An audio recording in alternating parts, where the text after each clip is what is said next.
Assalamualaikum warahmatullahi wabarakatuh. Saya Fathia Kaulan Sadida dari Fakultas Dakwah, Prodi Komunikasi Penyiaran Islam.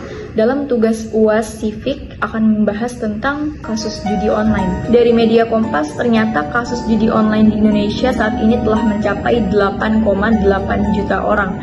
Menteri Koordinator Bidang Politik dan Keamanan Menko Polhukam Budi Gunawan mengungkapkan bahwa diperkirakan pada tahun 2024 sebanyak 8,8 juta orang terlibat dalam judi online.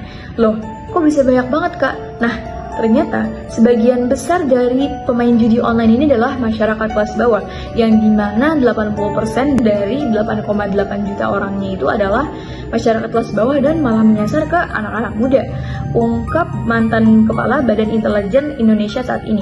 Judi online saat ini di Indonesia tuh kondisinya cukup meresahkan, mengkhawatirkan, dan darurat. Bapak Presiden di dalam beberapa kesempatan menyampaikan, perputaran judi online di Indonesia saat ini telah mencapai kurang lebih 900 triliun rupiah di tahun 2024, kata Pak Budi Gunawan dalam konferensi pers di Kementerian Komunikasi dan Digital tanggal 21 November 2024. Nah, katanya behaviornya ini pas pandemi, orang tuh jadi kayak lebih banyak waktu untuk pengen coba peruntungan dapet jackpot gitu, kayak pengen jadi lebih kaya nih, mumpung kayak lagi libur kali ya, pas lagi pandemi kan, orang tuh kayak pengen tiba-tiba kaya, tapi realitanya malah 90% orang kehilangan uang tuh karena judi online. Ya, dan yang bikin bingung, kenapa sekarang banyak artis dan influencer tuh malah ngepromosiin judi online, kayak Atta Halilintar, Raffi Ahmad, Najwa Shihab,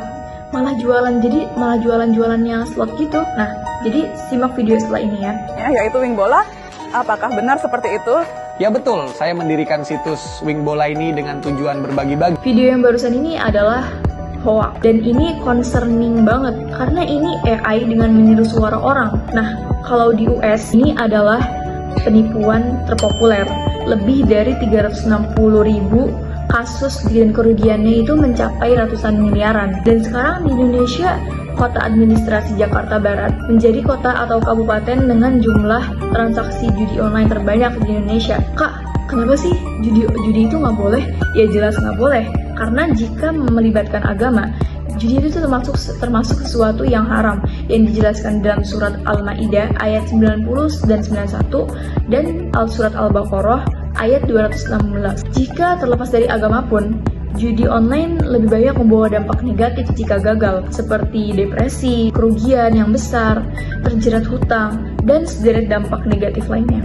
Kalau saran dari aku pribadi, daripada kita judi online yang kita sendiri tuh nggak tahu bakal jadi beruntung atau enggak, ya kalau misalkan kita percaya diri untuk menjadi pihak dari yang beruntung itu, yang bahkan pihak yang tidak beruntung itu telah mencapai 90% gitu. Jadi lebih baik kita memilih hal-hal yang mendatangkan uang yang lebih baik, seperti berbisnis jualan, mengambil pekerjaan paruh waktu, jadi konten kreator, dan masih banyak lagi pekerjaan yang lebih baik. Dan kasusnya di Indonesia saat ini cukup parah ya, cukup meresahkan, mengkhawatirkan, dan darurat. Dan sekarang katanya Pak Jenderal Listio bakal mulai berantas ini semua.